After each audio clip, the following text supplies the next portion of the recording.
Hari ini kita akan mengisi TI 700 dengan strengthening, penguatan pada bidang manajemen sumber daya manusia dan perilaku organisasi. Alhamdulillah sudah hadir Bapak Dr. Riza Fatoni sebagai expert di bidang manajemen sumber daya manusia dan perilaku organisasi yang akan memberikan pencerahan kepada Bapak dan Ibu, baik yang belum memiliki topik, yang sudah topiknya di sumber daya MSDM dan perilaku organisasi, baik Bapak dan Ibu yang sudah jalan tapi mengalami kesulitan di dalam penelitiannya, sehingga mungkin salah satu solusinya adalah mengenai pendekatan dan model manajemen sumber daya manusia dan perilaku organisasi. Baik, untuk waktu dan tempat saya persilahkan kepada Bapak Dr. Insinyur Riza Fatoni. Mangga Pak Riza. Ya, mangga Pak Devi.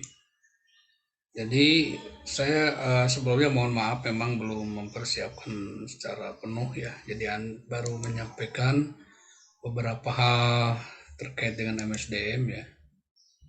Jadi kalau kita bicara MSDM memang kita salah satu bagian dari teknik industri ya. Jadi ada aspek lima tadi ya, man and mesin ya. Bagaimanapun juga ini menjadi salah satu bidang penguasaan dari teknik industri ini ya. Bagaimana kita mendesain, bagaimana juga merancang kinerja dari sumber daya ya, sumber daya manusia, baik di level memang pengambilan keputusan ya, juga di level supervisor dan sampai level ke karyawan ya, operator. Nah, ini ada beberapa hal yang memang kalau saya coba ini, kalau ada bisa coba bagi aja. Kalau kita bicara pendekatan SDM secara alur fungsionalnya ya, bagaimana kita contohnya adalah mulai dari pengadaan human resource ya, artinya kita juga bisa di tesis atau mahasiswa barangkali yang kerja di perusahaan, bagaimana sih kita modelkan sebuah rekrutmen, bagaimana cara rekrutmen, memilih model-model rekrutmen mana yang paling efektif ya, yang kita diharapkan sebagai menjaring sumber daya dari awal sudah mendapatkan yang terbaik gitu ya. Kalau bahan bakunya sudah kita baik ya insya Allah sih ya. Jadi sebenarnya ada, pertama kan bahan bakunya baik, kedua bagaimana ya prosesnya juga baik gitu ya. Bahan baku baik ya KCP, tapi hari memprosesnya tidak baik ya, kadang-kadang SDM tuh banyak aset-aset yang potensial akhirnya ya tidak maksimal gitu ya kinerjanya.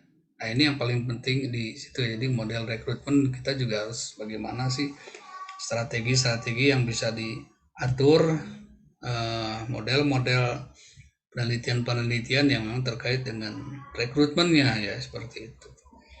Dan juga nggak kalah penting juga di model seleksi ya, artinya kita menentukan seleksi ini. Nah ini kalau terkait dengan PCP tadi memang ada ergonomi industri, ada ergonomi organisasi, ini juga menjadi salah satu yang kita bisa masukkan aspek-aspek ergonomi dalam proses seleksi SDM gitu ya.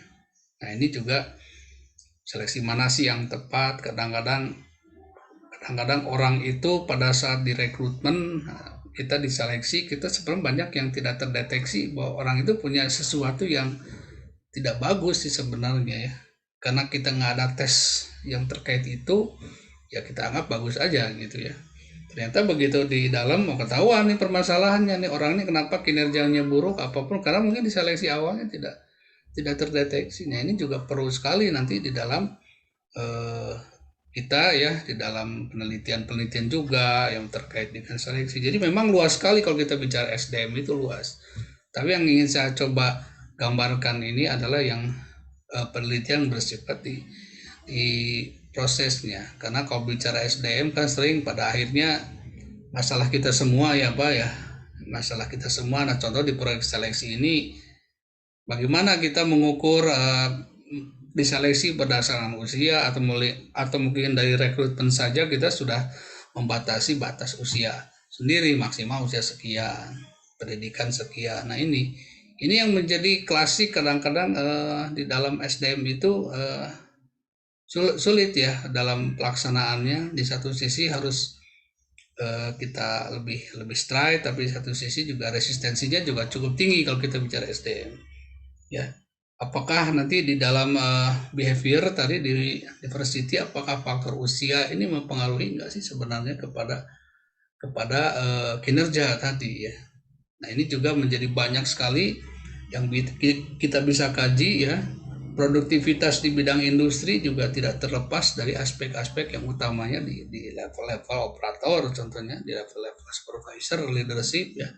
Ini juga menjadi banyak sekali yang ikut mempengaruhi ya kepada produktivitas suatu perusahaan atau organisasi. Juga termasuk nanti ada juga model-model pelatihan yang memang apa saja sih pelatihan yang cocok untuk karyawan gitu ya.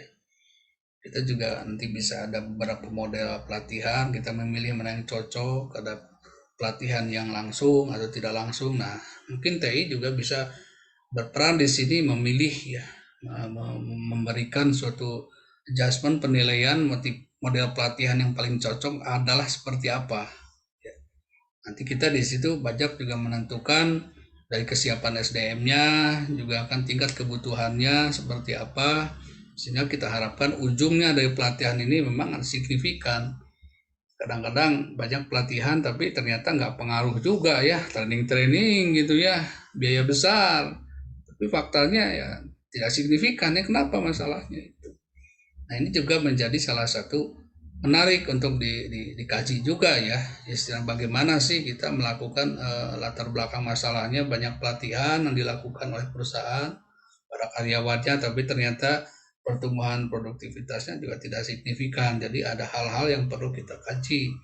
Bagaimana sih kita membangun suatu pelatihan yang efektif, ya, efisien, dan pelatihan yang memang betul-betul bisa memberikan nilai tambah yang tinggi yang berdampak langsung kepada kinerja karyawan. Nah ini juga menjadi salah satu yang menarik berpikir.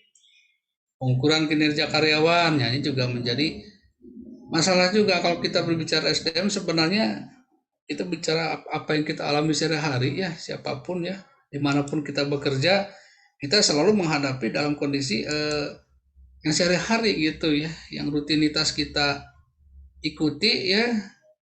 Tapi ya itu kadang-kadang itu masalah, tapi ini menarik sekali ya.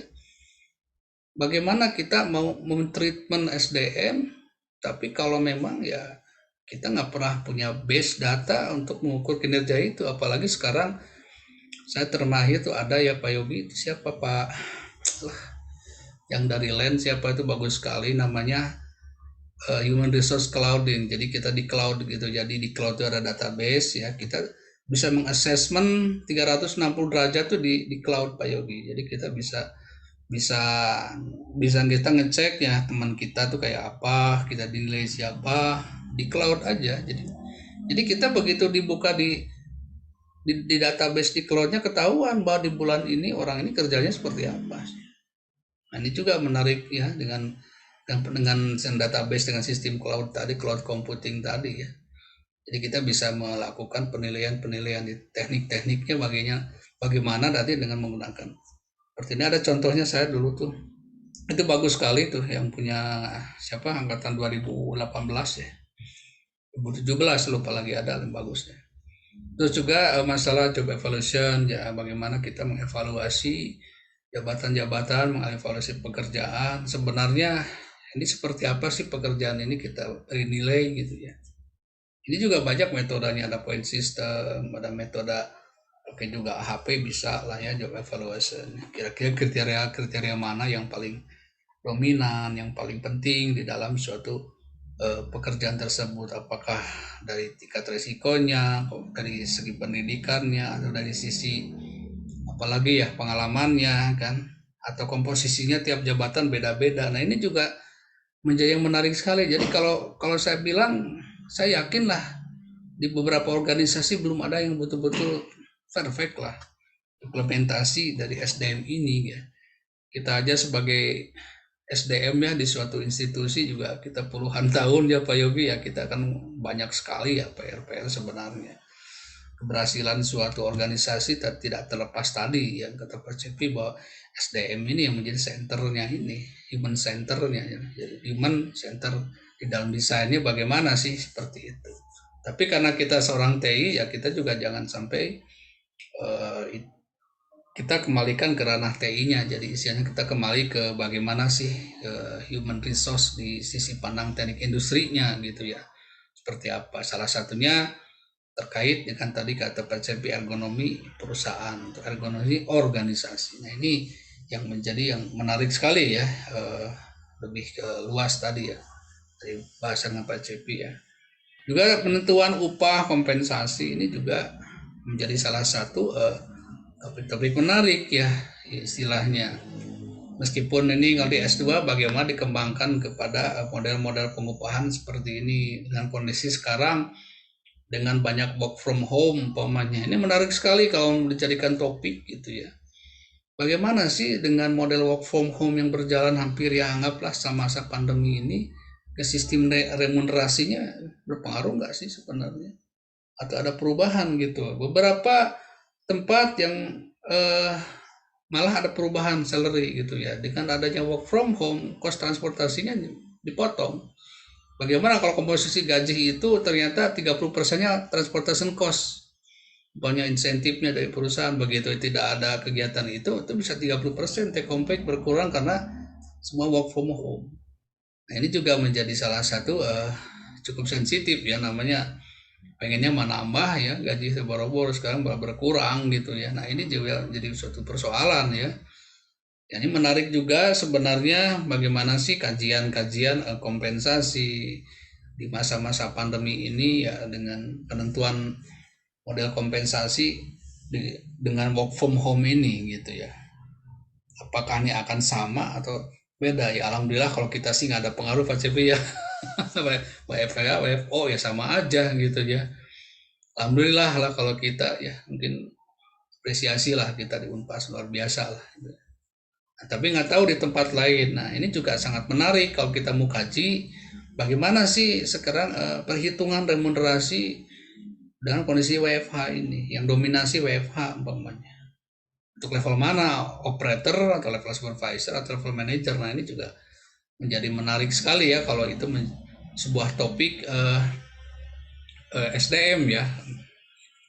Nanti ya dikaji ini khususnya bagi yang baru atau mungkin bisa aja yang sudah berjalan tapi masih bingung-bingung, sudah ada topik tapi nggak berjalan, mungkin ada beberapa bisa kasih pencerahan yang tertarik di SDM ya, tertarik di SDM. Nanti SDM-nya juga kan bisa fokus kalau kita berbicara logistik ya nanti SDM logistik umpamanya. Jadi apa saja sih yang harus dibangun, kemampuan kompetensi operator, kemampuan kompetensi dari pelaku-pelaku logistik itu apa sih sebenarnya di saat ini gitu ya. Seperti itu. Nah ini yang kedua, ini yang kita lagi tren ya, ada beberapa talent management ya, human resource, digital competence ya, ini juga jadi kadang-kadang orang bilang ya banyak yang gagap teknologi gitu ya, apalagi yang sudah tua ini males gitu ya buka laptop kadang atau bagaimana sih selancar di internet cari sesuatu, ngupload sesuatu, buka sesuatu. Nah ini juga menjadi mau tidak mau bahwa ini satu keharusan juga sekarang. Jadi kalau kita SDM ini nggak mampu di dalam kemampuan dia digitalnya ya sudah ketinggalan juga gitu ya. Dan ini bisa melakukan kita penelitian kebetulan di S1 ada yang saya coba di UMKM, itu salah satu UMKM di Kabupaten Bandung. Bagaimana sih gap analysisnya gitu ya antara kebutuhan bersaing bisnis melalui eranya e-commerce ya dengan kondisi existing pekerja saat ini gitu ya. Sehingga kita bisa lihat dari gap analysis itu kan apa sih yang menjadi perbedaannya, dari situ bisa ketahuan apa yang harus kita bangun. Nah, seorang TI di situ adalah bagaimana membangun kompetensi SDM ke depan yang digitalisasi itu. Nah, ini juga menjadi menarik sekali ya seperti itu. banyak hal ya, human resource, bagaimana pelaksanaan fungsi-fungsi tadi secara elektronik gitu ya. Apalagi kalau sekarang malah kita Pak Yogi ada informasi pengurangan PNS. Ya, ini saya baca kemarin Pak Cevi, ada pengurangan PNS. Nanti ke depan government itu sudah banyak e-government-nya gitu. Orang nggak perlu lagi kayak bank, nanti bisa aja pelayanan-pelayanan tertentu nanti sudah banyak menggunakan elektronik ya. Jadi nggak perlu SDM yang banyak di kantor ngurusin tanda tangan, ngurusin administrasi, nanti sudah sudah semua terkoneksi, ya udah nanti ke depan malah akan terjadi pengurangan PNS karena salah satunya tadi penerapan human resource tadi ya. Government lah kalau di, nah kalau di sini barangkali ada yang PNS juga menarik sekali bagaimana government ini ya, yang udah Sinta ini udah menerapkan Android ya Pak Yogi kemarin itu ya, yang Android itu yang penilaian kinerja gitu ya, seperti itu. Ini menarik sekali ya. Stress management, nah stress management juga kalau saya lihat jarang ya di TA atau di tesis yang khusus stress management gitu. Padahal ini bisa di manage stress itu loh. Bagaimana sih stres, apalagi stres sekarang menghadapi kondisi begini ya. Ini juga menarik sekali ya buat karyawan yang banyak WFH, bagaimana nih stresnya, mengelola stres itu supaya ya tidak imunnya turun ya istilahnya apa. Nah ini juga menjadi salah satu topik-topik yang juga menarik. Beban kerja mental yang ya Pak Cepian nih banyak teorinya, kita pakai metode-metode, dan ini yang saya coba kemarin juga ada coba ke mahasiswa S1 fatigue dalam video conference Pak, Zoom pakai ergonomi kognitif, itu bisa nggak masuk nggak di situ dari aspek kognitif tuh mana sih yang bisa menimbulkan fatigue dalam Zoom ini. Kebayang Pak, kita ya bapak-bapak ibu kita Zoom terus-terusan, apakah itu lelah nggak ya, lelahnya bentuknya apa sih sebenarnya. Ini menarik sekali kalau kita memang melakukan kajian-kajian, penelitian-penelitian kelelahan yang dialami pekerja di dalam WFH, salah satunya dengan subjek ya dengan video conference tadi atau Zoom tadi. Ini menarik sekali. Jadi di dalam SDM ini menarik sekali. Ini banyak sekali topik sebenarnya. Kalau kita bicara nggak ada ide sebenarnya, kalau ya mungkin mudah-mudahan ini bisa menambah luas gitu ya ide-idenya gitu ya. Mungkin kalau bicara tools, metode lebih ke metode ketainan, di sini ada pakarnya lah, Pak Yogi, Pak Cepi lah kalau untuk masalah metodenya mah gitu. Bisa menggunakan mengcombine kawinkan dengan metode-metode ANP, AHP atau Fuzzy Logic, bisa dipakai, bisa. Tidak ada masalah ya Pak Yogi, itu hanya tool saja, objeknya bisa SDM juga. Gitu ya. Bisa dipakai lah atau menggunakan metode-metode yang biasa kita pakai, nggak masalah. Nah, ini adalah tren yang terakhir adalah ini juga memang tadi perilaku organisasi ini sudah bisa kita bicara budaya organisasi, leadership, atau mungkin ada yang lupa tadi bagaimana kita memetakan tipikal budaya organisasi di satu perusahaan. Apakah di satu perusahaan itu Anda membuat dan organisasi tiap departemen, bagaimana budaya di marketing, bagaimana budaya di produksi. Nah ini juga kita perlu melihat bagaimana ya dari budaya itu sebenarnya kita bisa melakukan bagaimana sih upaya-upaya perubahan, improvisasi budaya yang harus kita lakukan agar produktivitasnya meningkat gitu. Ya. Budayanya harus dirubah. Nah kalau kita udah jadi budaya ini susah. Nah perlu kita memetakan itu karena tidak terlepas bahwa kinerja karyawan itu karena budaya yang sudah begitu lama melekat di perusahaan, di organisasi. Nah ini kita petakan dulu. Nah kita orang TI nanti bisa saja nanti bagaimana kita mengidentifikasi bahwa nilai budaya ini sudah harus kita improve lah, kita shift ya dari budaya lama ke budaya yang lebih baru. Bagaimana proses shiftnya itu sehingga akan lebih kompetitif lagi lah organisasi itu ya. Pengukuran kinerja kelompok juga bisa ya, motivasi, komitmen, kepuasan kerja. Nih kalau kita bicara ini kan kayaknya wah, tapi ini penting loh ya, motivasi, komitmen, kepuasan kerja. Tapi ya kembali ya, jadi terkait dengan gambar juga yang lagi dengan tesis dengan saya.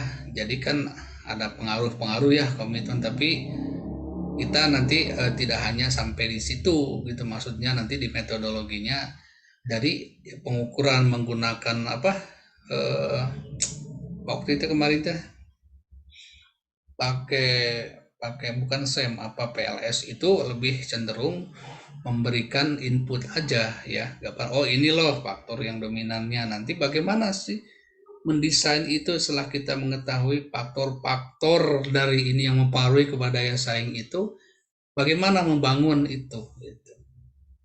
Jadi bukan ujungnya bukan itu akhirnya ya gambar, jadi nanti ujungnya membangun kompetensi itu adalah bukan hanya mengukur pengaruh A pengaruh B saja, itu mah tuh kata Pak Yogi kan TI-nya nggak ada kalau begitu mah. Yang kita harapkan bukan nggak boleh, boleh itu dilakukan, tapi tahapan di penelitiannya itu bukan menjadi ujung, tapi adalah sebagai pembuka, yang membuka sebagai landasan kita untuk melakukan riset bagaimana untuk mengembangkan daya saing kedepannya menggunakan yang lebih ke TI, umpamanya apa produk developmentnya, atau ke SDM-nya, ke SDM-nya bagaimana kita melakukan improvisasinya, improvement di situnya gitu, atau teknologinya bagaimana ya, implementasi teknologinya, kesiapan teknologinya di UMKM gitu ya.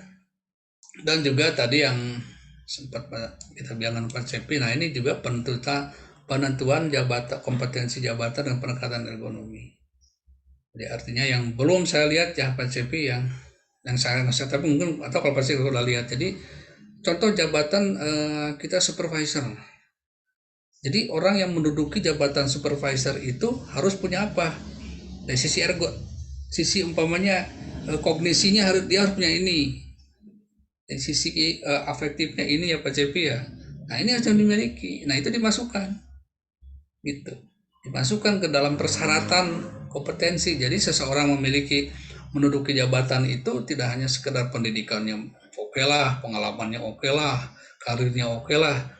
Tapi kalau kita memang secara ergonomi kita tidak memenuhi, nah ini yang kita perlu. Contoh kalau kita apa ya, mungkin kalau di ngajar mungkin banyak yang memang apa ya secara pengetahuannya luas mungkin, tapi dalam cara mengajar ada keterbatasan fisik, keterbatasan kognitif kita, sehingga akhirnya penyampaian informasi itu menjadi tidak maksimal ke mahasiswa ya, apakah suaranya pelan atau kemampuan kita menyampaikan. Nah ini juga menjadi aspek penting ergonomi itu bisa kita pertimbangkan di dalam bagaimana sih kita sebenarnya menentukan kompetensi jabatan profesi tertentu. Jadi kita masukkan ke sini ya.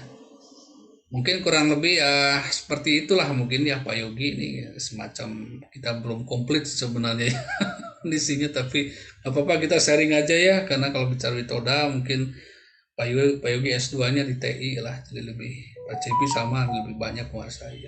Mungkin saya lebih, karena saya banyak nih lari ke Unpad, jadi banyak ke konseptual manajemen ya gitu ya. Oke, mungkin Pak Yogi, Pak Cepi sementara begitu sambil barangkali nanti kita diskusi, silakan. Ya, baik. Terima kasih Pak Riza. Jadi Bapak dan Ibu, kita bisa tahu bahwa persoalan manajemen sumber daya manusia dan perilaku organisasi itu berkembang terus ya Bapak dan Ibu. Seperti kita kondisi pandemik ini Bapak dan Ibu, ya. Di dalam kondisi pandemik ini kita bisa lihat bahwa yang berhubungan dengan MSDM dan perilaku organisasi itu harus bisa beradaptasi dengan kondisi pandemik seperti sekarang ini. Bagaimana bisa dikerjakan dari rumah, yang bisa dikerjakan jarak jauh ternyata bisa dikerjakan. Ternyata sekarang pelayanan yang tadinya banyak sekarang sedikit ternyata bisa dilakukan juga. Ya, jadi masa pandemik ini ujian Bapak dan Ibu bagi kita semua. Ya, ternyata banyak masalah, gitu ya, banyak yang harus diteliti, dipecahkan, khususnya dengan materi yang Pak Riza sampaikan tadi. Ya, bagaimana mengatur yang kerja di rumah sama di kantor ya Pak Riza ya, bahwa di rumah dia bukan berlibur tapi tetap bekerja dari rumah, sehingga bagaimana perhitungan kompensasinya bahwa betul dia di rumah itu bekerja gitu ya. Ya, Apa betul. ukuran kinerja dan sebagainya. Jadi banyak Bapak dan Ibu yang berdasarkan kondisi pandemik ini yang kita harus teliti berhubungan dengan manajemen sumber daya manusia ini, ya. Ya, maka Bapak dan Ibu yang ingin disampaikan kepada Pak Riza, Bapak dan Ibu yang sudah punya topik yang berhubungan dengan MSDM, bisa disampaikan dengan Pak Riza. Bapak dan Ibu yang sudah jalan tapi punya masalah gitu ya di dalam proses pengambilan keputusannya. Mungkin ada yang berhubungan dengan manajemen sumber daya manusia bisa ditanyakan ke Pak Riza, atau seperti Pak Ipung ya kemarin ya, Pak Ipung bisa tanyakan langsung dengan Pak Riza sekarang ya, yang sesuai dengan bidangnya, kira-kira apa yang cocok dengan persoalannya Pak Ipung waktu kemarin ditanyakan dengan Bu Mianti ya, sekarang bisa ditanyakan langsung dengan Pak Riza, gitu ya. Ya, Bu Sarah juga bisa bertanya ke Pak Riza berkenaan dengan yang kekinian berdasarkan tantangannya penelitian Bu Sarah gitu ya. Begitu pula Bapak dan Ibu yang lain. Maka silahkan siapa yang mau memulai? Silakan.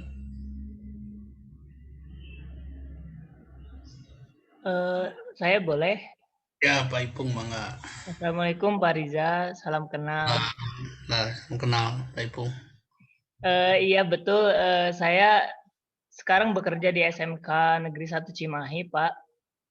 Dan saya mulai memikirkan tema-tema tesis yang salah satunya sudah terpikir itu saya ingin menggarap tesis itu yang memiliki sumbangsih ke SMK gitu ya. Dan terpikir oleh saya adalah ya SMK merupakan salah satu lembaga untuk menyiapkan SDM begitu. Nah, kira-kira apa ya yang bisa saya garap yang temanya berhubungan dengan itu, dan besar harapan saya sih nanti tesisnya itu outputnya menjadi salah satu rujukan gitu bagi sekolah untuk istilahnya ya harus seperti apa sih membentuk siswa atau membentuk lulusan itu agar mudah sekali diserap oleh industri begitu Pak.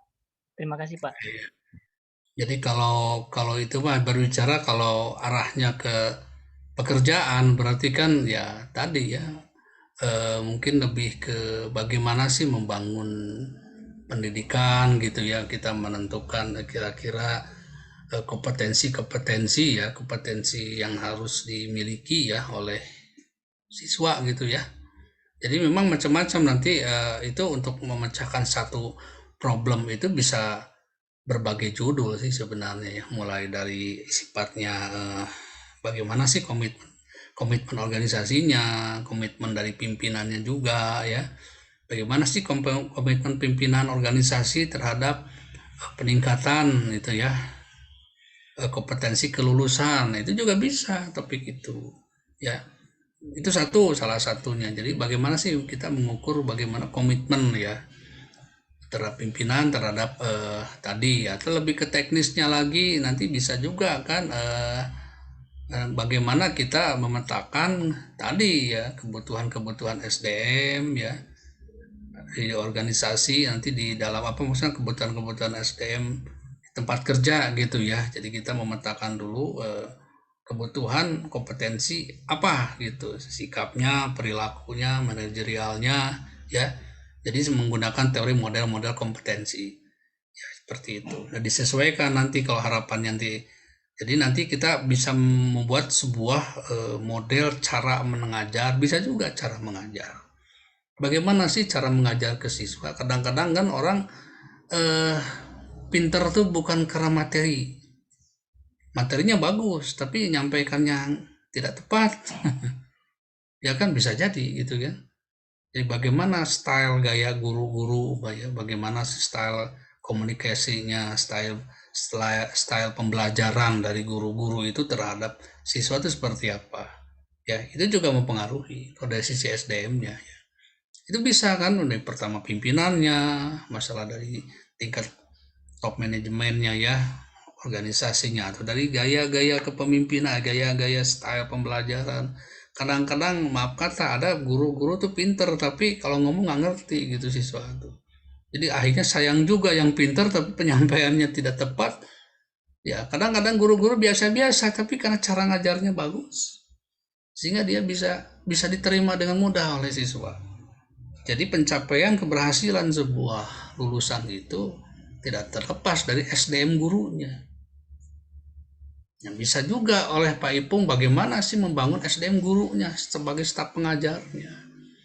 Jadi outputnya adalah nanti bisa keluar ini loh, guru yang punya kemampuan style guru seperti ini loh, yang akan bisa mendukung kepada lulusan tadi. Mungkin salah satunya itu Pak Cepi ya. Jadi bisa jadi ya di sisi SDM-nya adalah kemampuan gurunya. Ya. Jadi tadi tidak hanya kurikulumnya bagus, yang kurikulum bagus tapi ngajarnya benar kumaha, ya kan? Jadi sampai deliver dari materi keilmuan dari kontennya itu kita mendelivernya yang guru gitu. Meskipun sekarang dengan online kan tidak hanya bisa juga disampaikan secara digital ya. Sekarang bisa saja. Atau umpamanya efektivitas cara pembelajaran bagaimana kalau dengan pengajaran langsung dengan tidak langsung umpamanya. Ya. Sekarang apakah SMK semua online? Tidak. Sekarang kalau online berarti kan ya kemampuan digital gurunya harus penting ya. Kemampuan buat konten ya. Jadi nanti bisa keluar rumusan-rumusan kompetensi guru yang harus kita miliki dengan kondisi seperti ini, tapi tetap bisa mempertahankan kualitas lulusan yang bisa diterima ya Pak Cepi, seperti itu. Kalau saya lebih cenderung ini pemikiran saya gitu ya, bukan monggo lah kalau sedikit mencerahan masalah di gurunya. Jadi penelitian tesisnya bisa aja ke SDM gurunya itu. Ya, karena memang objeknya SMK, ini pendidikan bukan industri ya. Tapi kan kita fleksibel lah.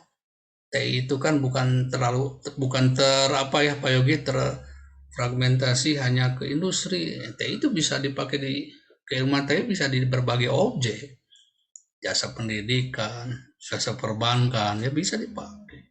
Gak ada masalah gitu ya. Anda meskipun Anda seorang di SMK, tapi ya, engineering industrial implementation-nya bisa dipakai di situ. Mungkin begitu ya sementara Pak Ipung. Kalau gimana menurut Pak Ipung nih ide saya ini? Jadi lebih sport ngukur guru-guru gitu ya, kemampuan gurunya gitu. Dan nanti perlu juga istilahnya dikonfirmasi juga ke industri gitu ya, kebutuhan SDM yang seperti apa Ya, sih yang perlu dilakukan. Ya, itu lebih bagus lagi. Dari situ kebutuhannya ini, nanti mahasiswa itu harus punya kompetensi apa nanti dalam bekerja. Nah, untuk membantu kompetensi tersebut, guru harus apa? Kemampuan gurunya harus apa gitu. Nanti di situ nanti akan menjadi sebuah kerangka pemikiran penelitiannya ya Pak Cepi ya, itu kerangka pemikirannya nanti diterjemahkan jadi teori, model, penelitian, metodenya mau apa nanti tambah referensi dari berbagai buku, referensi jurnal, ini kita mau pakai metode ini seperti itu. Nanti akan lebih ke kualitatif Pak? Ya nanti kalau kuantitatif itu kan sesuatunya nanti akan diukur kepada angka ya, ada kelihatan jumlahnya. Jadi kalau kita mungkin lebih banyak kuantitatif Pak Yogi ya, kalau kita materi ya. Ya betul. Jadi banyaknya lebih kuantitatif ya kalau kita mah, karena engineering ya. Jangan terlalu kualitatif ya, kuantitatif. Jadi kalau sifatnya kualitatif nanti dikonversi ke kuantitatif, sehingga ukuran kita lebih terukur lah ya dengan kuantitatif. Oke. Terima kasih Pak. Ya, silakan yang lain. Pak Ahmad Rejano gimana? Tesisnya apa nih Pak Ahmad Rejano? Tentang ini Pak, TPM Pak. Oh TPM, malah itu mana? Emang saya boleh nanya nggak Pak? Boleh silakan. Kita tahu Pak ya, bagaimana TPM itu ya salah satu untuk berjuang untuk mengefektivitaskan peralatan secara keseluruhan ya Pak ya. Nah, karena saya lihat di sana itu ada input dan output. Nah, jadi bagaimana salah satu dari input itu tersebut adalah ada istilahnya PKI CEDSM ya Pak ya. Jadi quality, cost, delivery, safety, health, and moral Pak terakhir. safety, health, and environment, and moral. Bukan itu lagi ya, jadi ada 5 gitu ya. Ya. Safety, health, moral. Jadi kebetulan saya kemarin baru baca-baca juga Pak dari yang kemarin itu baca buku yang Nakajima itu. Ini bukan. Jadi di sana tuh dia sampaikan bahwasanya ternyata moral itu sangat berpengaruh Pak ya, dari suatu cara meningkatkan OII dari suatu lini produksi gitu Pak. Ya. Jadi menurut Bapak ada nggak Pak ya gambaran-gambaran atau apa yang pernah Bapak dulu pernah bimbing atau mungkin Bapak pernah dengar suatu implementasi pelaksanaan TPM di suatu perusahaan itu yang menyangkut ke masalah manpower-nya gitu Pak. Karena sekarang itu kan lebih banyak condong ke mesin ya Pak ya, ke mesin ataupun ke sistemnya. Nah, mungkin saya butuh input dari Bapak Pak mengenai dari sisi manpower-nya gitu Pak, dari labor-nya itu tadi. Itu aja Pak Riza.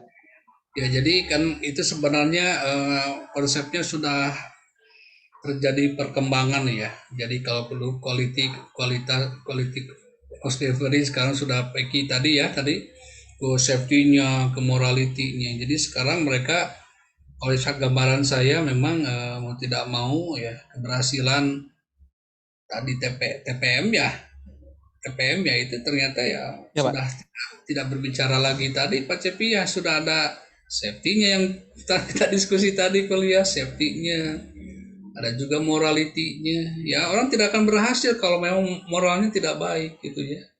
Artinya kejujuran mereka juga butuh. Memang kalau secara experience langsung pengalaman seperti itu saya belum pernah memang.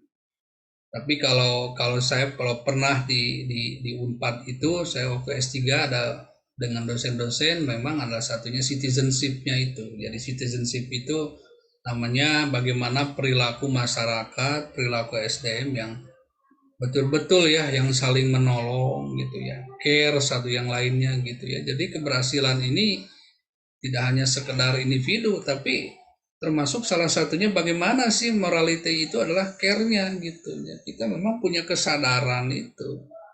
Jadi bagaimana membangun kesadaran. Contoh begini kan, kalau orang gitu ya, umumnya sekarang, yang penting saya bekerja untuk saya saja. Jadi kalau ada teman kita nggak masuk kerja, ya udah. Jadi kalau ada masalah kerjaan, ya udah bukan salah saya lah. Loh teman itu tanggung jawabnya si B kan nggak masuk. Nah itu konsep itu sudah lama berubah di teorinya citizenship itu, behavioral citizenship itu di beberapa penelitian zaman saya di Unpad ya. Jadi udah berpikirnya kalau teman kita nggak masuk, pekerjaan teman ini dikerjain sama kita tanpa pamrih gitu ya istilahnya. Jadi supaya apa? Supaya secara berpikir secara totalitas organisasinya itu tercapai. Kalau si karyawan masih mikirnya ya penting saya kerja, itu urusan kamu, urusan terserah kamu, nggak beres lah, itu bukan saya. Tapi kan begitu teman kita nggak beres, si B ini secara total kerjaannya nggak beres. Kerjaan kita mah beres, tapi kan karena teman yang lain itu nggak beres, ya jadi totalnya nggak beres kerjaan kita. Nah itu bagaimana salah satunya, kalau pengalaman saya dulu zaman di Unpad itu dengan dosen itu ada namanya citizenship, bagaimana membentuk itu. Apakah itu kan jadi bisa dipakai model-model citizenship ini ke morality-nya gitu ya, artinya moral. Jadi kita tidak berpikir lagi kita sebagai individu ya Pak Cepi, kita lebih berpikirnya saya bekerja itu untuk perusahaan semua. Kita saling membantu antar teman. Contoh Pak Yogi sakit, oke lah saya bantu Pak Yogi kerjaan Pak Yogi selama sakit. Pelayanan tetap berjalan kan, meskipun Pak Yogi sakit. Atau Pak Cepi sakit, dibantu ke Pak Yogi. Kan tidak mengurangi ya, tetap berjalan. Jadi tidak berpikir individualistik gitu. Kalau bicara moral di sini lebih memang kejujuran, salah satunya jelas kejujuran. Tapi yang paling penting adalah, menurut pandangan saya Pak Rejano, bagaimana membentuk moral itu adalah aspek dimensinya adalah betul-betul kesadaran untuk dalam kita ini bagian dari organisasi. Jadi sudah tidak berbicara lagi saya sebagai pekerja, tapi saya berbicara sebagai organisasi. Organisasi harus berhasil. Teknik industri harus berhasil, umpamanya contohnya. Kita nggak berbicara sendiri lah. Kita bekerja mengerjakan apapun lah, kayak Pak Yogi yang sudah lakukan. Ini salah satunya citizenship nih Pak Yogi ini. Nggak memikirkan lagi, tapi bagaimana prodi ini tetap bisa berjalan. DS2 bekerja, DS1 bekerja, semua. Nah ini salah satu, ini yang paling, ini aset penting ke depan. Orang-orang yang seperti ini menjadi salah satu penting ya. Kalau orang pinter, jurnal ya dia aja. Tapi jurnal itu kita nggak pernah tahu, nggak pernah di-share pengetahuannya, kita nggak ada kolaborasi dengan kita. Jadi sudah nggak eksklusif lagi, sistemnya sudah inklusif aja gitu ya. Bagi ya gitu mungkin pandangan saya ya, kalau menurut saya ada berbicara bahwa ke totality tadi itu mungkin bagaimana sih kita secara moralitinya adalah mungkin itu Pak Rezano yang masalah tepat tidak mungkin saya nggak tahu permasalahan lebih detail, tapi sedikit memberikan pengalaman saya dari pengalaman dulu di waktu dengan dosen-dosen di profesor di Unpad aja gitu. Satu lagi Pak. Ya silakan Pak Rezano. Yang mengenai inputnya tadi Pak, mengenai dua Pak, nanya dua. Satu yang mengenai input tadi labor. Jadi bagaimana kan kita mau minimalkan input ya Pak ya, memaksimalkan output. Ya mungkin salah satunya kita berusaha untuk mengimprove sistem. Oh ini mungkin dilihat dari ini bisa hanya satu orang untuk ngerjain di satu tempat itu mungkin Pak ya, salah satunya. Atau ini bisa ternyata orang ini lelah atau gimana. Cuman selama ini kita lihat di lapangan itu hanya lihat dari secara visual Pak. Saya kira menurut Bapak ada nggak metode melihat, mengukur atau gimana melihat bahwasanya ini memang nggak cocok satu orang gitu loh. Apakah interview atau sebagainya ya Pak ya.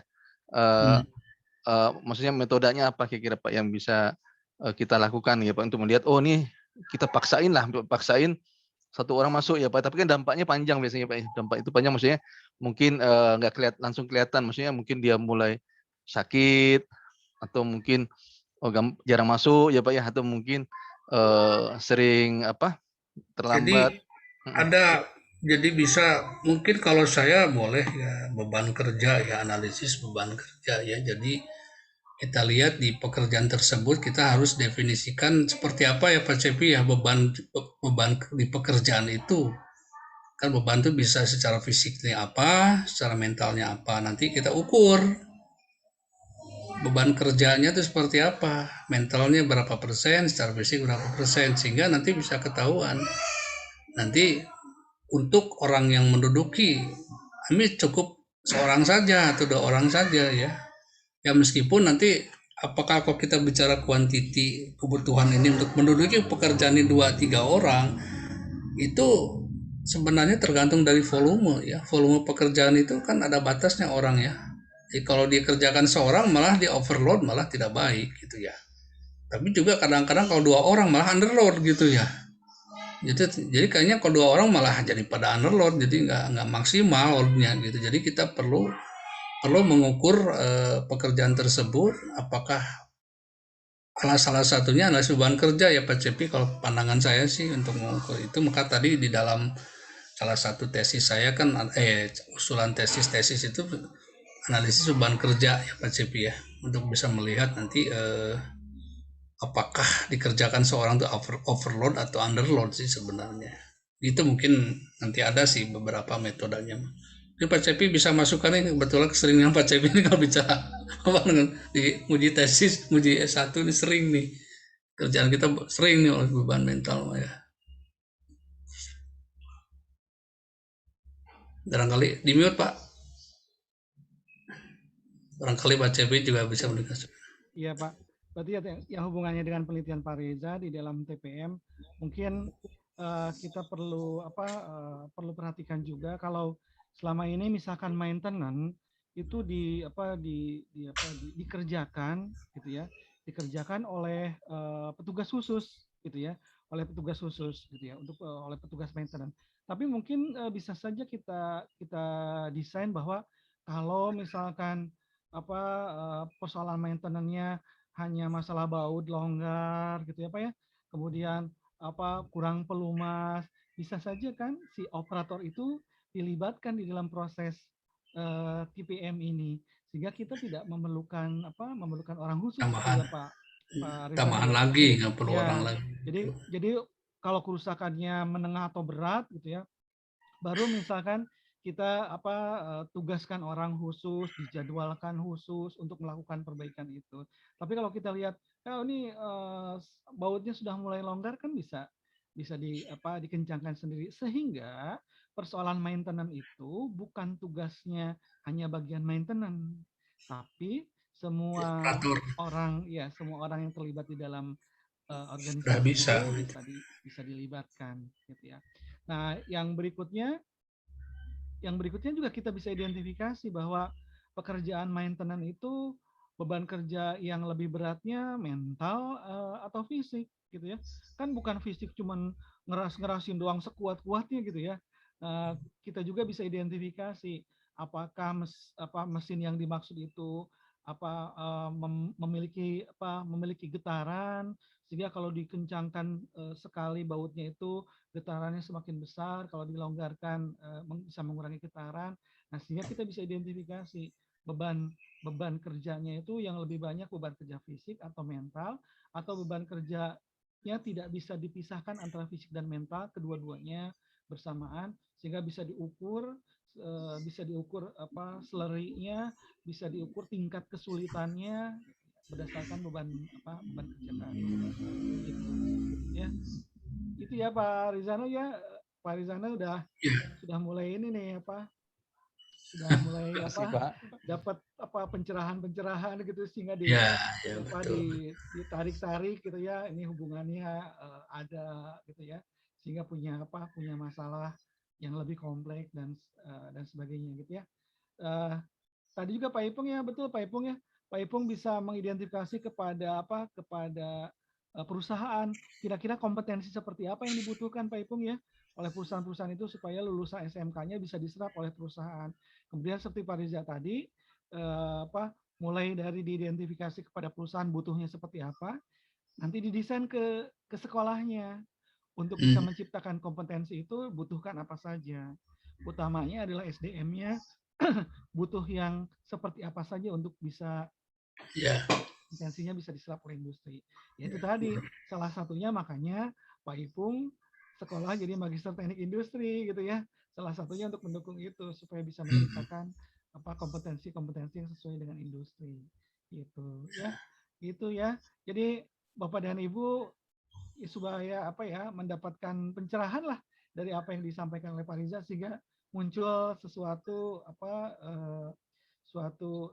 yang baru, dapatkan solusi pemecahannya yang sementara ini seperti Pak Rezano mungkin nggak terpikirkan masalah labornya ya, masalah SDM-nya gitu ya.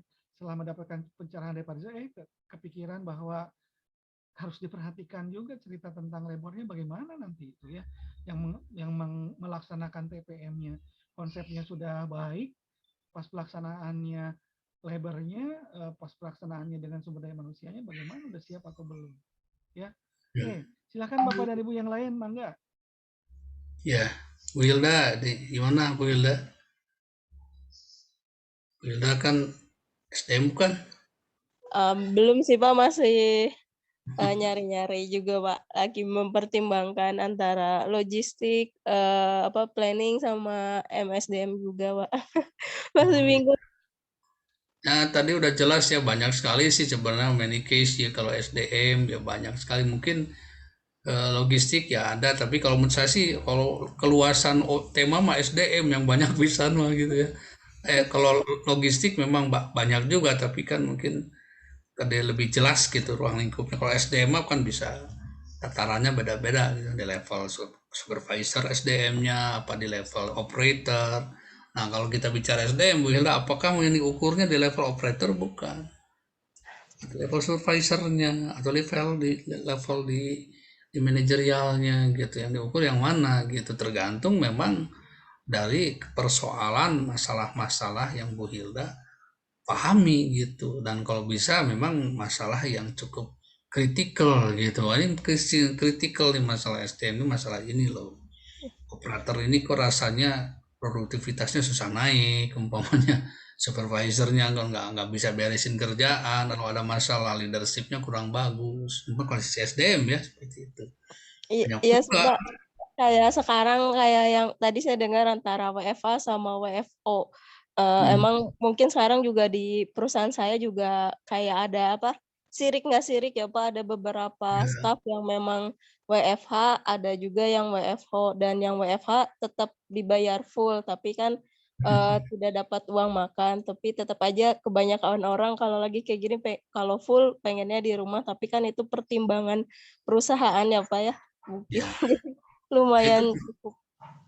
nah itu kan menarik saya bilang tadi ya, bagaimana nih upah remunerasi dengan model begini ya, WFO dan WFH ini kan belum jelas juga ya.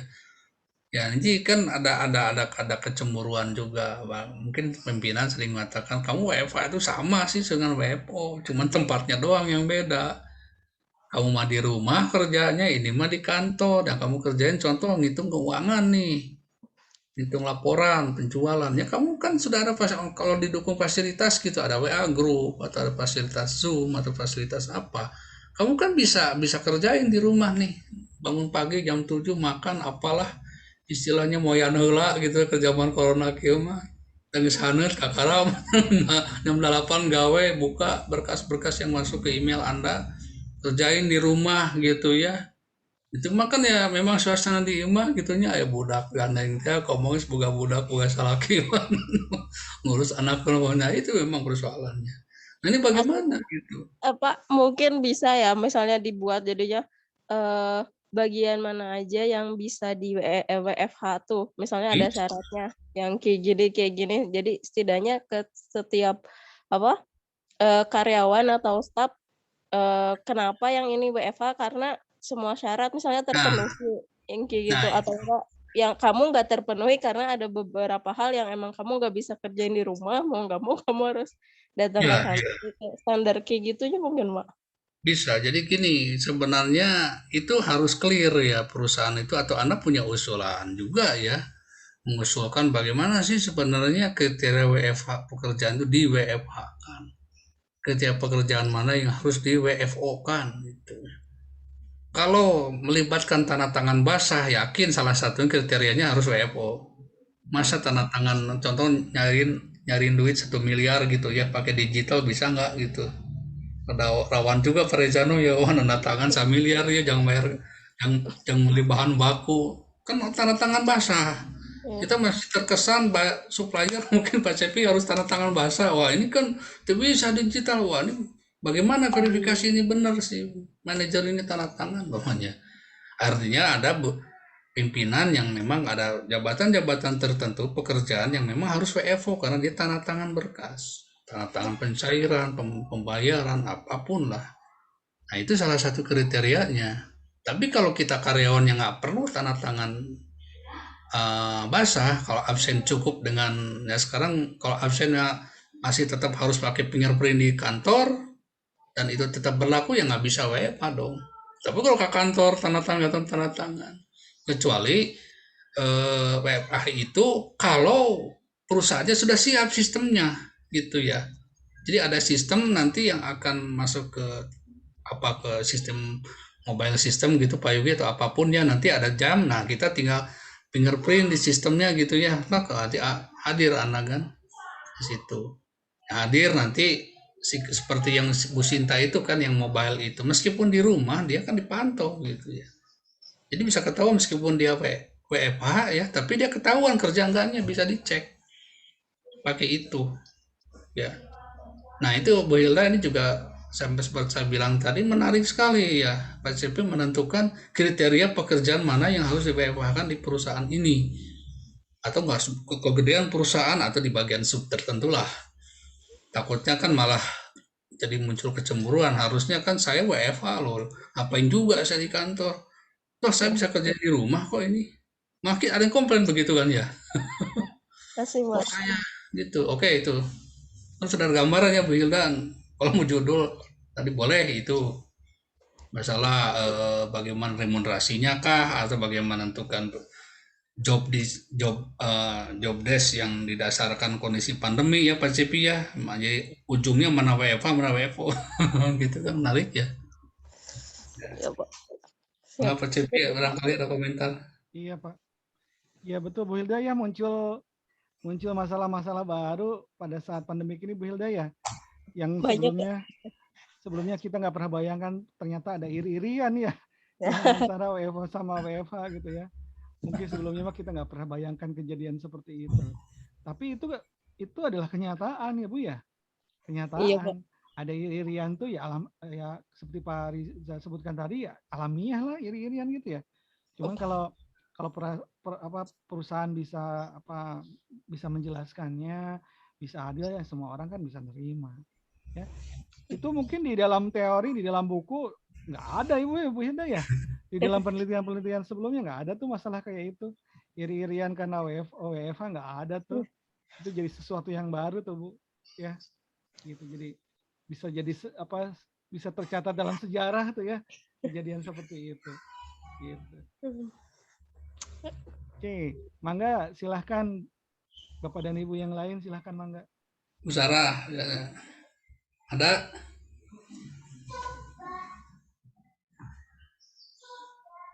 Assalamualaikum.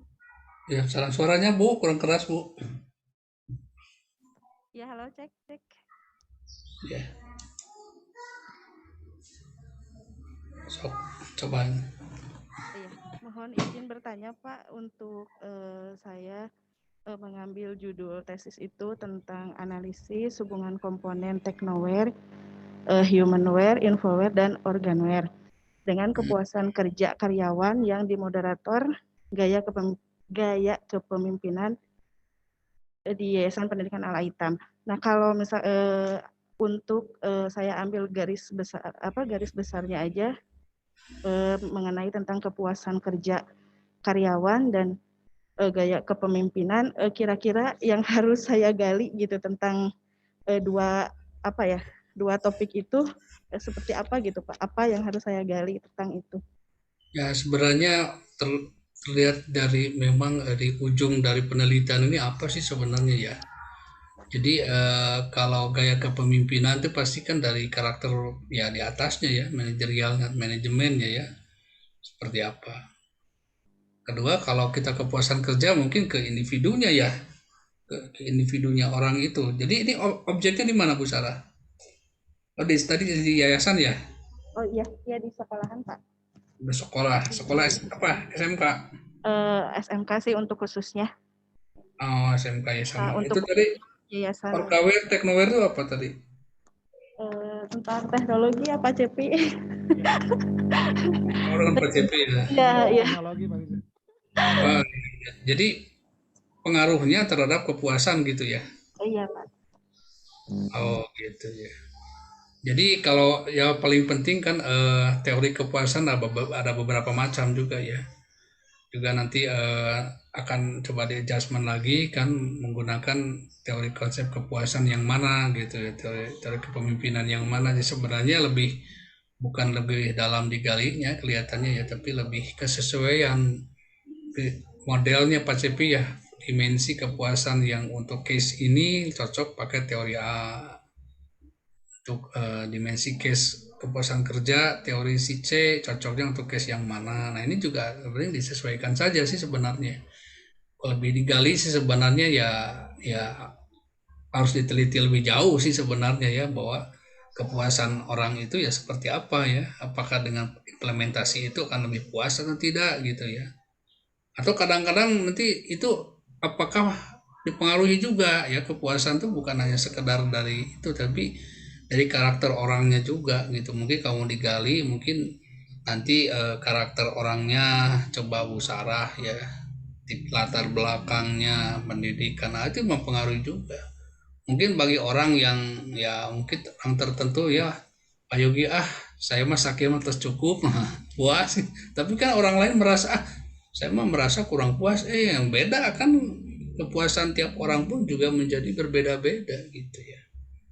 Kalau menurut saya gitu ya, bisa jadi nanti perlu juga diperdalam lebih jauh ya nanti, sehingga pada saat kita menentukan orang itu merasa puas, nah, nanti di dalam hasil analisisnya bisa dijelaskan oh pantas saja orang puas karena rata-rata karakter orangnya begini, latar belakangnya, gendernya. Nanti yang pernah saya ajarkan itu ke managing diversity tadi, demografinya itu ya. Mungkin begitu ya kalau saya lihat, kalau mau mencoba digali mah mungkin lebih ke tipikal kepuasannya itu kita lihat dulu ya. Jadi si respondennya itu Pak Cepi ya siapa saja sih tipikal itunya, sehingga oh ini orangnya mayoritas pendidikannya, ini mayoritas usianya seperti ini, gendernya begini, maritalnya seperti itu. Jadi dari situ nanti harus saudaranya sudah bisa menjelaskan nanti bahwa oh ternyata kepuasannya akan seperti apa bentuknya gitu. Dari itu akan punya korelasi sebenarnya menghubungkan. Mungkin begitu sih kalau menurut saya Bu Sarah. Jadi di explore lagi mungkin masalah karakteristik dari STM yang akan diukur kepuasannya itu Pak Cepi ya, pendapat tentang itu. Mungkin begitu sih Bu Sarah, pandangan saya gitu ya. Terima kasih Pak. Pak Yogi gimana ketua Kaprodi Pak? Enggak Pak Yogi. Bos. Enggak Bapak dan Ibu? Silakan Pak Gatra nih belum. Kalau gambar mah bimbingan saya lah bisa langsung nanti direct lah. Lebih jauh. Oh, belum Pak, masih semester 1. Oh, nggak apa-apa silakan. Ya, nggak apa-apa Pak Gatra. Jadi cari kita pengetahuan aja ini informasi dari ikut webinar kayak gini. Apa-apa bagus Pak Gatra. Jadi memang tidak meskipun semester 1 tapi kan nggak ada salahnya ikut yang begini ya, nama-nama wawasan. Jadi sebenarnya kita harapannya Pak Cepi tesis kita ini akan punya benefit yang tinggi lah, istilahnya begitu. Bukannya hanya sekedar buku ya, tapi saya harapan ini tesis Anda bisa menyelesaikan persoalan Anda di tempat kerja Anda. Ini menjadi karya Anda juga, Anda menjadi nilai tambah ya Pak Cepi. Jadi poin Anda bisa bagus nih Pak Ipung nih, penelitiannya kepake sekali, promosikan Pak Ipung naik jabatan. Nah itu dong seperti itu. Jadi signifikan ya sekolahnya juga ternyata ada nilai tambah dari penelitiannya. Ya kita harapkan seperti itu. Apalagi kelas S2 yang memang rata-rata bekerja gitu, bukan fresh gitu ya. Kecuali Mega Solvia Amir tadi kan angkatan berapa? 2017 ya. Mega Solvia ini mungkin masih fresh graduate, mungkin dia lebih, kalau yang fresh graduate mungkin lebih cenderung ke pengembangan ilmu ya Pak Jemi ya. Literaturnya diperkuat, mungkin mengembangkan ilmuwan itu cocok ke fresh graduate ya. Tapi kalau pekerja-pekerja begini lebih ke solving problem ya. Seperti itu. Mungkin gitu ya mungkin. Mangga berikutnya Pak Cepi barangkali cukup atau masih ada? Jadi seperti ya alhamdulillah ya seperti Pak Gatra, Pak Ipung bisa hadir di sini gitu ya, sehingga sudah bisa mendengarkan tentang kemungkinan topik untuk Pak Ipung dan Pak Gatra, sehingga nanti Pak Ipung Pak Gatra ketika sudah ngambil SUP sudah punya topik ya Pak ya, Pak Gatra dan Pak Ipung ya. Jadi nggak usah pakai mikir-mikir dulu 1 semester, nambah lagi 1 semester gitu ya. Jadi sudah bisa langsung jalan ya. Mudah-mudahan bisa dapatkan pengalaman dari para seniornya ini ya. Ada Pak Rezano, Pak Gamar, Bu Hilda, Bu Sarah ya. Jadi bisa belajar kepada para seniornya supaya bisa lebih siap gitu ketika nanti gitu ya. Mangga Bapak dan Ibu yang ingin disampaikan? Pak Yogi mau ya menutup atau gimana? Sebagai penutup, Mangga Pak Yogi. Mangga pagi message. Enggak turun Pak Cepi di lajeng heula sedap. Ya, begitu ya Bapak dan Ibu. Jadi jangan sampai orang punya anggapan seperti keilmuan SDM gitu ya. Jadi yang lahir sebelum lahirnya ilmu SDM ini lahir sebelum teknik industri ya, jauh gitu ya. Tapi kita bisa tahu ya, tetap berkembang sampai sekarang, mengikuti perkembangan zaman. Tadi kita bisa dapatkan informasi dari bapak-bapak gitu ya, sudah bisa mengemukakan dari Bu Sarah, Bu Hilda, Pak Ipung, Pak Ahmad Rizano gitu ya, tentang hal-hal yang dihadapi sebagai persoalannya. Bahkan yang dulu belum pernah ada seperti yang Bu Hilda sebutkan, nggak ada Bu gitu ya. Mungkin nanti di buku manajemen sumber daya manusia terbaru karangan Pak Riza Fatoni ada tuh cerita tentang kondisi spesial pada masa pandemik gitu ya. yang mungkin nanti suatu saat akan terjadi lagi yang lain gitu ya.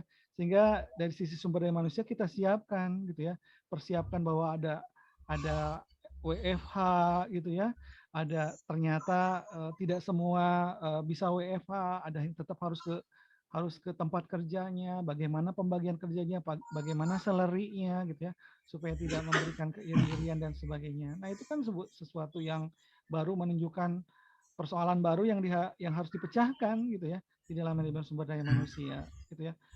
Yang kalau menurut saya dan yakin gitu ya, sebelumnya itu tidak terfikirkan gitu ya. Di dalam teori-teori nggak ada. Tidak ada teori sebelumnya. Itu menarik kalau di-trigger jadi tesis dulu, nanti ke depan menjadi background untuk penelitian selanjutnya. Gitu. Betul, dan memang yang perlu diperhatikan adalah karena kita ada di ranah engineering ya, di teknik industri, maka tentu saja akan berbeda, sedikit berbeda ya metode nanti atau metodologi yang digunakan di kita dengan di teman-teman kita yang ada di magister manajemen gitu ya. Ya kadang kita terperangkap juga nih Pak Riza ya. Jadi betul Pak Riza menyampaikan bahwa sampaikan mengenai topik-topiknya tadi, dan tadi terkait dengan tools. Nah, tools inilah yang bisa kita gali di metode atau alat-alat yang dipakai dalam ketarik industrian.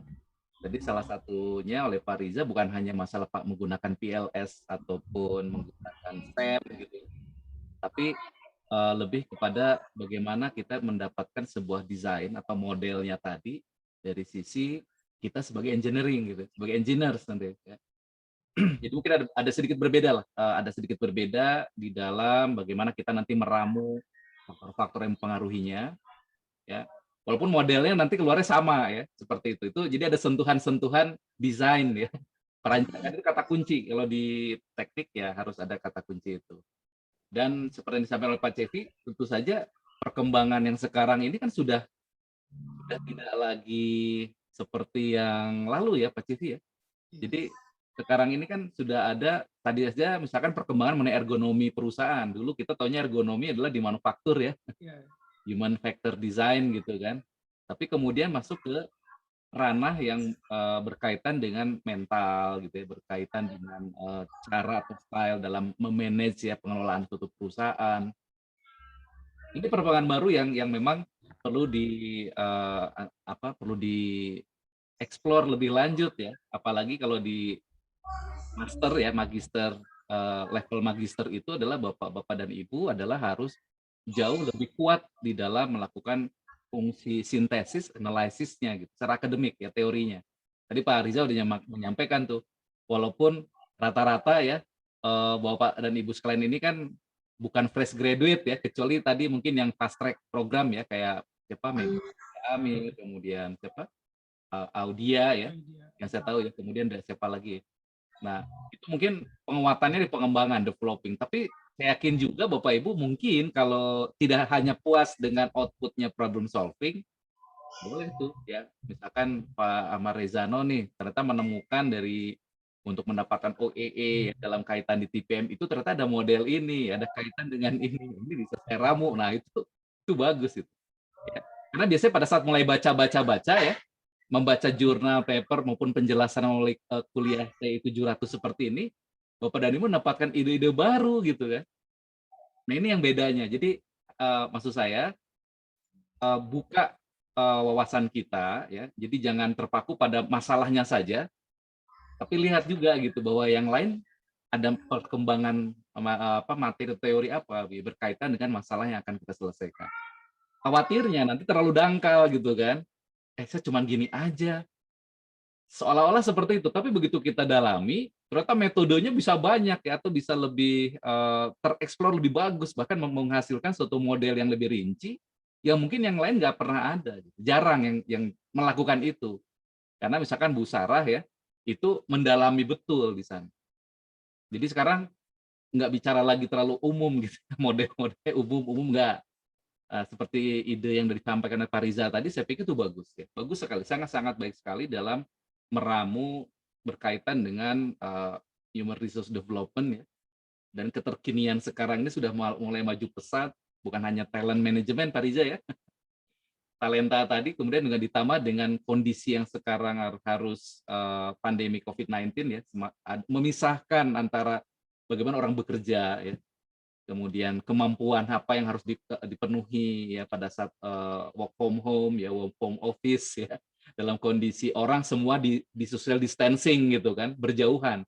Padahal dalam bekerja kan kita harus berkoordinasi ya Pak Riza ya, berkoordinasi, bekerja sama gitu kan. Nah ini ada fungsi yang hilang biasanya. Nah tadi seperti pengawasan hilang kan, seolah hilang karena kita nggak diawasi terus oleh mata pimpinan kan. Tapi tadi sudah disampaikan ada fungsi digitalisasi, ada sistem informasi ya, kemudian juga ada model-model lain bagaimana fungsi pengawasan itu tetap ada tapi dalam bentuk lain. Nah, yang belum diketahui itu seberapa besar efektif kan sehingga memacu karyawan ya itu bisa lebih berkinerja lebih baik. Seperti Pak Riza sampaikan kalau di Unpas itu dosen di Unpas itu tidur aja digaji ya, Pak Riza ya. Tidur aja digaji, kita tidur aja digaji gitu ya, nyantai gitu. Tapi ya nggak bisa juga ya, terlalu manja gitu kan ya. Ayo apa yang bisa dilakukan? Nah, mungkin berbeda dengan tipikal-tipikal yang tadi Pak Riza sampaikan ya, di beberapa itu juga tadi Bu Hilda juga sampaikan kalau Pak Cevi mengatakan ada kecemburuan gitu, kecemburuan bagi karyawan yang bekerja di rumah dan bekerja di kantor. Nah, fungsi pengawasan di rumah gimana? Pak Riza sudah menjelaskan, ada penelitiannya Bu Sinta kalau nggak salah ya, dan menggunakan presensi, pengawasan disiplin menggunakan presensi, menggunakan digital ya. Dan memang sudah marak lah sekarang ini kalau Bapak Ibu melihat semua digitalisasi sistem sampai kepada masalah pengelolaan ya, manajemen apapun gitu pengelolaan, termasuk juga sumber daya manusia itu sudah masuk pada ranah yang seperti ini saya sampaikan. Karena kita nggak bisa lagi berkumpul bersama ya secara fisik. Gitu. Jadi pengawasannya dipikirkan kayak gimana nih pengawasan efektif gitu, ya. Bekerja sama dan koordinasi bagaimana secara efektif. Jadi sedikit salah satu sumbang saran saja ya, tadi juga disampaikan oleh Pak Riza. Jadi banyak di beberapa perusahaan, BUMN juga sama ya, multinasional juga sama, adalah mereka kesulitan awalnya di dalam melakukan integrasi pekerjaan secara bersama, tapi berjauhan. Makanya platform yang dipakai banyak sekarang ya. Jadi dulu beberapa teman-teman di Pertamina misalkan, mereka menggunakan Microsoft Teams. Jadi seperti ini progresnya sudah ada gitu. Jadi semua dimasukkan ke dalam kalender, ada teamwork ya, ada leadernya. Jadi progresnya sudah digital. Jadi bikin laporan tuh langsung ada di sana. Pengawasannya ada, deadline-nya ada gitu.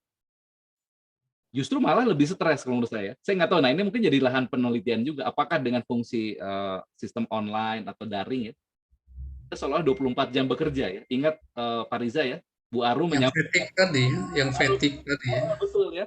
Bu Aru menyampaikan anak saya itu kerjanya 24 jam Bu Aru bilang. Di Kemeninfo, Menkominfo ya, Kementerian Komunikasi ya dan Telekomunikasi itu ya, informasi. Itu 24 jam. Jadi kadang-kadang meeting jam 11 malam gitu. Ini Pak Cevi aja nggak pernah, kita tuh rapat kurikulum Pak Riza sampai jam setengah 12 malam gitu ya. Bu Cucu, Bu Arum tuh standby jam sampai setengah 12 malam. Itu luar biasa ya dengan seperti ini. Dulu kan nggak ada rapat-rapat ya Bapak Ibu ya. Nah ini mungkin menjadi salah satu mungkin kajian dampak dari kondisi keterkinian itu bisa dijadikan salah satu isu-isu ya. Bagaimana Bapak Ibu bisa melakukan riset-riset terkait dengan keterkinian kondisi. Ini adalah fresh, update ya. Up to date maksud saya. Karena rata kalau paper-paper jurnal-jurnal itu begitu ya Pak Riza ya. Jurnal 2020 tuh biasanya COVID-19 pandemic terus itu banyak. Jadi isu banyak Pak. Ya. Sampai ke logistik, masa pandemi, SDM masa pandemi, banyak sekali. Khususnya untuk di MSDM gitu ya, itu luar biasa. Jadi mungkin bisa digali ya Bu, ya terutama yang kaitan dengan ini Bu Sarah ya. Jangan berpuas diri maksud saya, coba dieksplor, mungkin ada model metode yang mungkin Ibu bisa lebih dalam lagi gitu. Kayak Pak Reza nih. Tapi jangan hati-hati kalau Pak Reza ini jangan kesana kemari juga gitu ya, harus fokus juga. Kalau Pak saya baca buku ini, nih udah mulai ada sudah mulai ada gangguan ya. gangguan kiri kanan gitu kan, ini menarik lah, saya masukin di OEE juga gitu. Boleh, jadi itu exploring oke, tapi tetap Pak Riza tadi juga menyampaikan mengenai output-nya apa, output yang dihasilkan dari riset kita. Mungkin dari saya ulasannya seperti itu, Pak Cevi, Bapak Ibu sekalian, yang penting tetap semangat, dan Pak Gatra, ya, kemudian Pak Ipung, ya, itu harus mulai dari sekarang lah begitu ya, mulai dari sekarang coba exploring, baca, kemudian mengikuti forum di TI 700, ya, walaupun dikhususkan untuk mahasiswa yang mengambil tesis, tapi kami juga menghimbau para mahasiswa lainnya yang belum mengambil tesis semester 1 atau semester 2 yang bisa mengikuti ini akan banyak ya. Makanya Pak Reza ini paling rajin ya. Itu paling nanti akan banyak ide-ide tadi. Ya, daripada baca buku lupa lagi, lebih baik kita dapatkan langsung dari narasumbernya langsung gitu ya. Dari Pak Riza nih gitu. Kemarin dari dari Bu Meti, ya, dari Bu Arum gitu ya.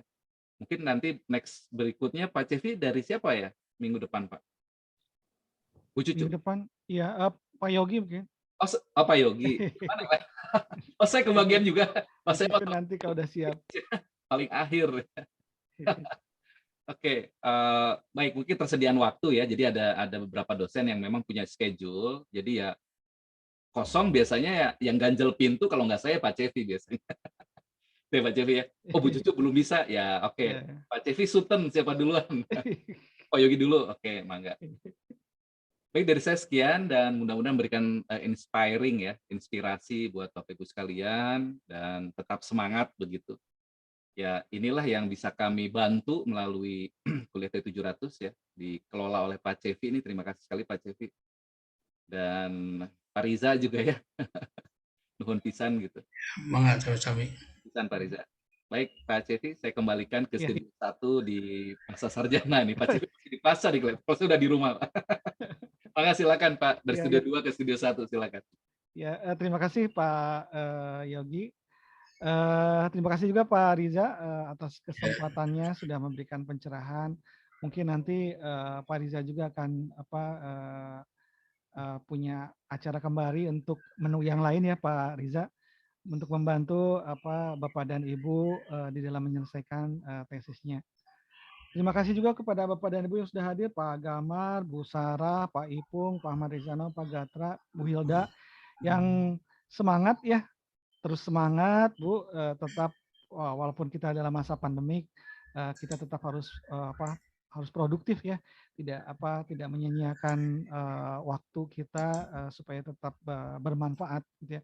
Mudah-mudahan semangat Bapak dan Ibu gitu ya bisa ditularkan kepada teman-teman yang lainnya, Bapak dan Ibu ya, bisa ditularkan pada teman-teman lain supaya diajak supaya ikut di TI 700 ini. Ya itu tadi lah, apapun juga ya Pak Bu Sarah ya, tiap minggu kita selalu bertemu, ada saja yang bisa kita dapatkan ya Bu Sarah ya, untuk sebagai pencerahan gitu ya.